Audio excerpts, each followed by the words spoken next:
Move from star systems to galaxy clusters, and a striking pattern appears. The theory that works exceptionally well at one level reaches its limits at the next.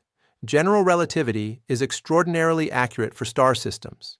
At the galaxy level, however, it fails to account for the observed dynamics. The conventional response is not to question the theory's range of applicability, but to introduce an unseen mass component called dark matter. MOND repeats the pattern. It successfully describes galaxies, but at the cluster level it also fails to account for the observations. Once again, the standard response is to preserve the theory and introduce additional unseen matter. This repeated pattern is not accidental. It has both a mathematical explanation and a physical one. The mathematical explanation comes from algorithmic information theory. Scientific theories are compression schemes. Compression succeeds only while a system contains enough exploitable regularity. As complexity increases, irreducible information grows until a single compact description can no longer capture the phenomenology. The transition from star systems to galaxies, and from galaxies to clusters, marks precisely these changes in complexity. The physical explanation is structural. Each level possesses a different organizing principle. Star systems are dominated by a single central mass. That redundancy reduces the dynamics to an almost ideal two-body problem with exceptional symmetry. General relativity, through its coupling constant g, is calibrated precisely in that structural context.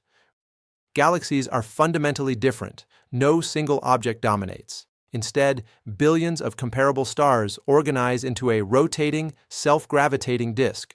The relevant regularity is no longer central mass dominance, but collective rotational order. Mann's acceleration scale, a sub-zero, derives its empirical meaning from precisely this regime.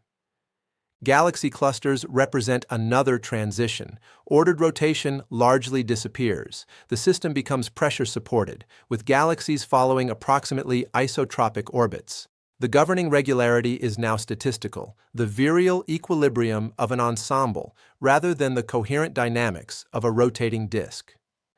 Each hierarchical level, therefore, introduces a new source of redundancy, a new dominant symmetry, and a new effective description. The repeated appearance of anomalies at these structural boundaries is exactly what one should expect if gravitational theories are effective descriptions whose domains are bounded by complexity rather than universal laws valid across every organizational regime.